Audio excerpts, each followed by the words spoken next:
अगर पुराने जमाने की नगर देवता और ग्राम देवता की कल्पनाएं आज भी मान्य होती तो मैं कहता कि इलाहाबाद का नगर देवता जरूर कोई रोमांटिक कलाकार है। ऐसा लगता है कि इस शहर की बनावट, गठन, जिंदगी और रहन सहन में कोई बंधे बंधाए नियम नहीं, कहीं कोई कसाव नहीं।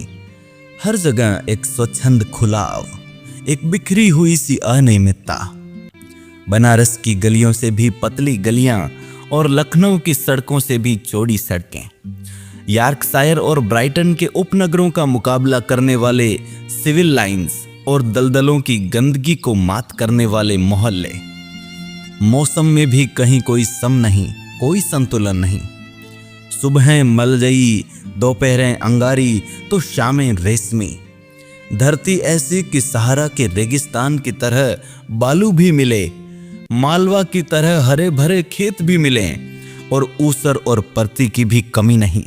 सचमुच लगता है कि प्रयाग का नगर देवता स्वर्ग कुंजों से निर्वासित कोई मनमोजी कलाकार है, जिसके सृजन में हर रंग के डोरे हैं। और चाहे जो हो, मगर इधर क्वार, कार्तिक तथा उधर वसंत के बाद और होली के बीच के मौसम से इलाहाबाद का वातावरण नेस्टर्सियम और पेंसी के फूलों से भी ज्यादा खूबसूरत और आम के बोरों की खुशबू से भी ज्यादा महकदार होता है। सिविल लाइंस हो या अल्फ्रेड पार्क, गंगा तट हो या खुसरू बाग, लगता है कि हवा एक नटखट दोशीजा की तरह कलियों के आंचल और लहरों के मिजाज से छेड़खानी करती चलती है। और अगर आप सर्दी से बहुत नहीं डरते तो आप जरा एक ओवरकोट डालकर सुबह सुबह घूमने निकल जाएं, तो इन खुली हुई जगहों की फिजा इठलाकर आपको अपने जादू में बांध लेंगी। खास तौर से वो फटने के पहले तो आपको एक बिल्कुल नई अनुभूति होगी। वसंत के नए नए मौसमी फूलों के रंग से मुकाबला करने वाली हल्की सुनहली बाल सूर्य की अंगुलियां सुबह की राजकुमारी के गुलाबी वक्स पर बिखरे हुए भौराले केसुओं को धीरे धीरे हटाती जाती है और क्षितिज पर सुनहली तरुणाई बिखर पड़ती है। एक ऐसी ही खुशनुमा सुबह थी और जिसकी कहानी मैं कहने जा रहा हूं वह सुबह से भी ज्यादा मासूम युवक, प्रभाती गाकर फूलों को जगाने वाले देवदूत की तरह अल्फ्रेड पार्क के लॉन पर फूलों की सरजमी के किनारे किनारे घूम रहा था। कत्थई स्वीट पी के रंग का पश्मीने का लंबा कोट, जिसका एक कॉलर उठा हुआ था और दूसरे कॉलर में सरों की एक पत्ती बटन होल में लगी हुई थी। सफेद मक्खन जीन की पतली पैंट और पैरों में सफेद जरी की पेशावरी सैंडलें, भरा हुआ गोरा चेहरा और ऊंचे चमकते हुए माथे पर झूलती हुई एक रूखी भूरी लठ। चलते चलते उसने एक रंग बिरंगा गुच्छा इकट्ठा कर लिया था और रह रहकर वह उसे सूंघ लेता था।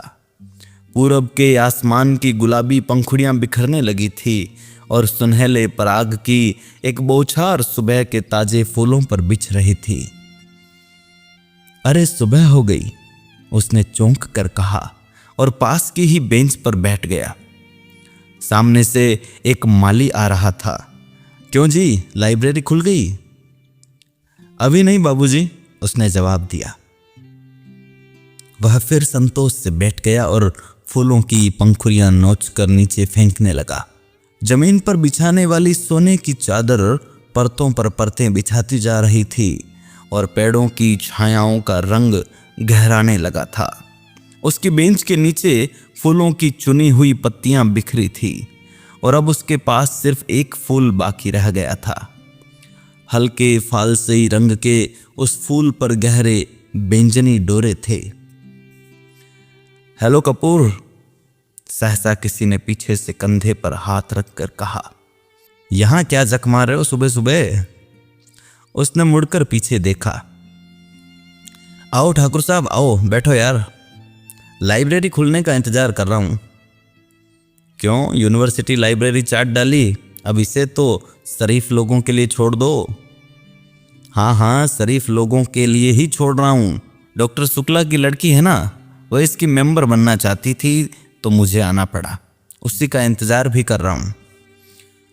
डॉक्टर शुक्ला तो पॉलिटिक्स डिपार्टमेंट में है। नहीं, गवर्नमेंट साइकोलॉजिकल ब्यूरो में। और तुम पॉलिटिक्स में रिसर्च कर रहे हो? नहीं, इकोनॉमिक्स में। बहुत अच्छे, तो उनकी लड़की को सदस्य बनवाने आए हो? कुछ अजब स्वर में ठाकुर ने कहा। छे, कपूर ने हंसते हुए कुछ अपने को बचाते हुए कहा, यार तुम जानते हो कि मेरा उनसे कितना घरेलू संबंध है। जब से मैं प्रयाग में हूं उन्हीं के सहारे हूं, और आजकल तो उन्हीं के यहां पढ़ता लिखता भी हूं। ठाकुर साहब हंस पड़े। अरे भाई, मैं डॉक्टर शुक्ला को जानता नहीं क्या? उनका सब भला आदमी कितना मुश्किल है। तुम सफाई व्यर्थ में ही दे रहे हो। ठाकुर साहब यूनिवर्सिटी के उन विद्यार्थियों में से थे जो 12 इनाम विद्यार्थी होते हैं, और कब तक वे यूनिवर्सिटी को सुशोभित करते रहेंगे इसका कोई निश्चय नहीं। एक अच्छे खासे रुपए वाले व्यक्ति थे और घर के ताल्लुकेदार, हंसमुख, फप्तियां कसते में मजा लेने वाले, मगर दिल के साफ, निगाह के सच्चे।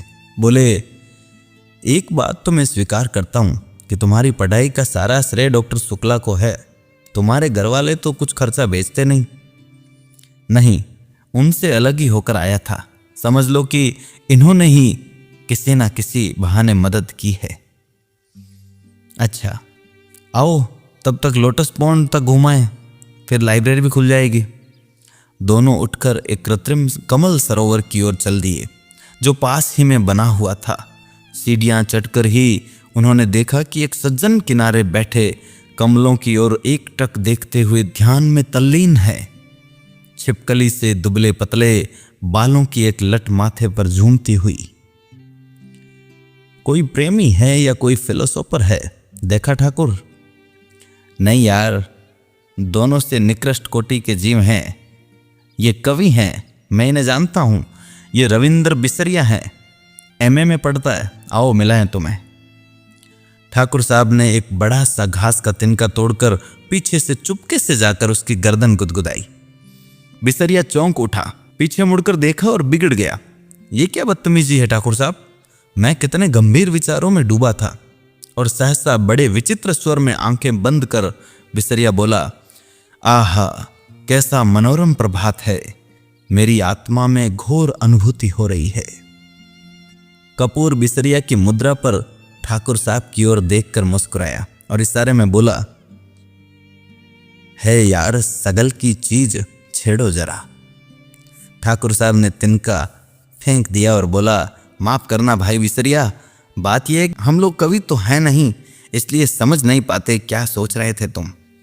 बिसरिया ने आंखें खोली और एक गहरी सांस लेकर बोला, मैं सोच रहा था कि आखिर प्रेम क्या होता है, क्यों होता है, कविता क्यों लिखी जाती है, फिर कविता के संग्रह उतने क्यों नहीं बिकते जितने उपन्यास या कहानी संग्रह। बात तो गंभीर है, कपूर बोला। जहां तक मैंने समझा और पढ़ा है, प्रेम एक तरह की बीमारी है, मानसिक बीमारी, जो मौसम बदलने के दिनों में होती है। मसलन क्वार कार्तिक या फागुन चैत। उसका संबंध रीढ़ की हड्डी से होता है और कविता एक तरह का सन्निपात होता है। मेरा मतलब आप समझ रहे हैं मिस्टर सिबरिया? सिबरिया नहीं, बिसरिया, ठाकुर साहब ने टोका। बिसरिया ने कुछ उजलत, कुछ परेशानी और कुछ गुस्से से उसकी ओर देखा और बोला, क्षमा कीजिएगा, आप या तो फ्रायडवादी हैं या प्रगतिवादी, और आपके विचार सर्वदा विदेशी हैं। मैं इस तरह के विचारों से घृणा करता हूं। कपूर कुछ जवाब देने ही वाला था कि ठाकुर साहब बोले, अरे भाई, बेकार उलझ गए तुम लोग, पहले परिचय तो कर लो आपस में। ये हैं श्री चंद्र कुमार कपूर, विश्वविद्यालय में रिसर्च कर रहे हैं, और आप हैं श्री रविंद्र बिसरिया, इस वर्ष एमए में बैठ रहे हैं, बहुत अच्छे कवि हैं। कपूर ने हाथ मिलाया और फिर गंभीरता से बोला, क्यों साहब, आपको दुनिया में और कोई काम नहीं रहा जो आप कविता करते हैं? बिसरिया ने ठाकुर साहब की ओर देखा और बोला, ठाकुर साहब, ये मेरा अपमान है। मैं इस तरह के सवालों का आदी नहीं हूं। और उठ खड़ा हुआ। अरे बैठो बैठो, ठाकुर साहब ने हाथ खींचकर बिठा लिया। देखो, कपूर का मतलब तुम समझे नहीं। उसका कहना यह है कि तुम में इतनी प्रतिभा है कि लोग तुम्हारी प्रतिभा का आदर करना नहीं जानते। इसलिए उन्होंने सहानुभूति में तुमसे कहा कि तुम और कोई काम क्यों नहीं करते, वरना कपूर साहब तुम्हारी कविता के बहुत शौकीन हैं, मुझसे बराबर तारीफ करते हैं। बिसरिया पिघल गया और बोला, क्षमा कीजिएगा, मैंने गलत समझा। अब मेरा कविता संग्रह छप रहा है, मैं आपको अवश्य भेंट करूंगा। और फिर बिसरिया ठाकुर साहब की ओर मुड़कर बोला, अब लोग मेरी कविताओं की इतनी मांग करते हैं कि मैं परेशान हो गया हूं। अभी कल त्रिवेणी के संपादक मिले, कहने लगे अपना चित्र दे दो। मैंने कहा कि कोई चित्र नहीं है, तो पीछे पड़ गए। आखिरकार मैंने आइडेंटिटी कार्ड उठाकर दे दिया। वाह, कपूर बोला, मान गए आपको हम। तो आप राष्ट्रीय कविताएं लिखते हैं या प्रेम की? जब जैसा अवसर हो, ठाकुर साहब ने जड़ दिया। वैसे तो यह वॉर फ्रंट का कवि सम्मेलन, शराबबंदी कॉन्फ्रेंस का कवि सम्मेलन, शादी ब्याह का कवि सम्मेलन, साहित्य सम्मेलन का कवि सम्मेलन, सभी जगह बुलाए जाते हैं। बड़ा यश है इनका। बिसरिया ने प्रशंसा से मुग्ध होकर देखा, मगर फिर एक गर्व का भाव मुंह पर लाकर गंभीर हो गया। कपूर थोड़ी देर चुप रहा, फिर बोला, तो कुछ हम लोगों को भी सुनाइए ना। अभी तो मूड नहीं है, बिसरिया बोला। ठाकुर साहब बिसरिया को पिछले 5 सालों से जानते थे। वह अच्छी तरह जानते हैं कि बिसरिया किस समय और कैसे कविता सुनाता है। अतः बोले, ऐसे नहीं कपूर, आज शाम को आओ, जरा गंगा जी चलें, कुछ बोटिंग रहे, कुछ खाना पीना रहे, तब कविता भी सुनना। कपूर को बोटिंग का बेहद शौक था। फौरन राजी हो गया और शाम का विस्तृत कार्यक्रम बन गया। इतने में एक कार उधर से लाइब्रेरी की ओर गुजरी।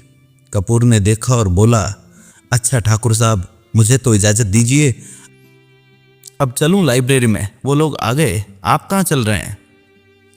मैं जरा जिम खाने की ओर जा रहा हूं। अच्छा भाई, तो शाम को पक्की रही? बिल्कुल पक्की, कपूर बोला और चल दिया।